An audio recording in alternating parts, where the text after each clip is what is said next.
人生總係有起有落，尤其是10幾年喺商會嘅經歷，我發覺有時候真係唔一定係我哋做錯啲乜嘢，但係困難總係不期而遇，做到力不從心，甚至一個階段覺得無可奈何、天意弄人。去到呢個時候，或者你仲有幾件事可以做嘅。第一係要保持積極嘅心態。哇，你肯定鬧我，你咁講唔係廢話咩？邊個唔知要保持積極？我保持到仲要聽你講咩？關鍵係保持唔到嘛。冇錯，你講得啱啦。事實上，好少人可以單憑到自己就保持到積極嘅心態嘅，所以你需要人嘅幫助，你先能同人傾偈啦，解開你嘅心結。呢個時候你最好多啲走出去，千祈唔好將自己困喺屋企裏邊。你越係將自己困喺屋企，你嘅心情就越壓抑，你越唔開口，你嘅心情就唔可以得到舒展。所以千祈唔好留喺屋企，咁係坐困愁城。多啲揾人傾偈，多啲面對人。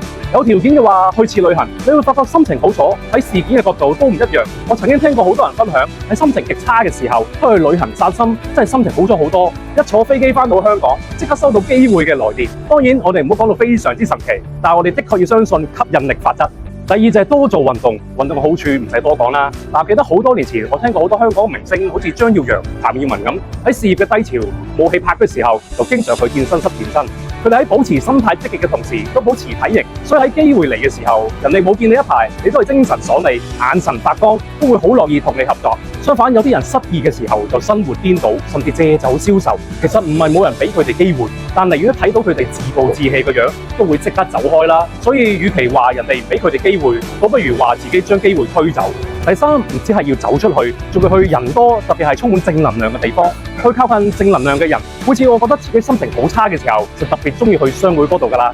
你總係會碰到好多積極、充滿強大氣場、散發住正能量嘅人，佢哋都種出人生燃燒嘅熱情，終係能夠將你已經係一潭死水嘅心情重新激發出嚟，或者再講白啲，去黐下人哋嘅旺氣啦。